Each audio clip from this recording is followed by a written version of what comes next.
మరోసారి తన గొప్ప మనసును చాటుకున్న AP deputy CM Pawan Kalyan. గిరిజన కుటుంబాలకు రగ్గులు పంపిణీ చేసిన పవన్ కళ్యాణ్ ఆనందం వ్యక్తం చేసిన గిరిజన మహిళలు.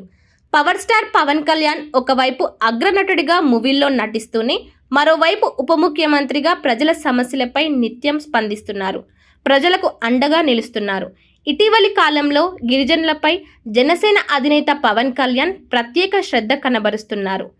అడవి తల్లి బాట కార్యక్రమంలో భాగంగా అల్లూరు జిల్లాలోని పెదపాడు, కురిడి, డుమ్రిగూడ గ్రామాలను పవన్ కళ్యాణ్ సందర్శించిన సమయంలో అక్కడి వారి బాధలు చూసి పాదరక్షలు పంపించారు. తన తోటలోని ఆర్గానిక్ పండ్లు వారికి పంపిణీ చేసి తన మంచి మనసును చాటుకున్నారు. తాజాగా జనసేన అధినేత పవన్ కళ్యాణ్ మరోసారి తన దాతృత్వాన్ని చాటుకున్నారు. సాలూరు నియోజకవర్గ పరిధిలోని ఏజెన్సీ గ్రామాలైన చిలకల మొండంగి, తాడిపుట్టి, బెండమొండింగి, డోయివర, బాగుజోల, సిరివర గ్రామాల్లోని 222 కుటుంబాలకు రగ్గులు పంపించారు. ఉప ముఖ్యమంత్రి పవన్ కళ్యాణ్ పంపిన రగ్గులను అందుకున్న గిరిజనులు ఆనందం వ్యక్తం చేశారు. ఇందుకు సంబంధించిన ఫోటోలు సోషల్ మీడియాలో వైరల్ అయ్యాయి.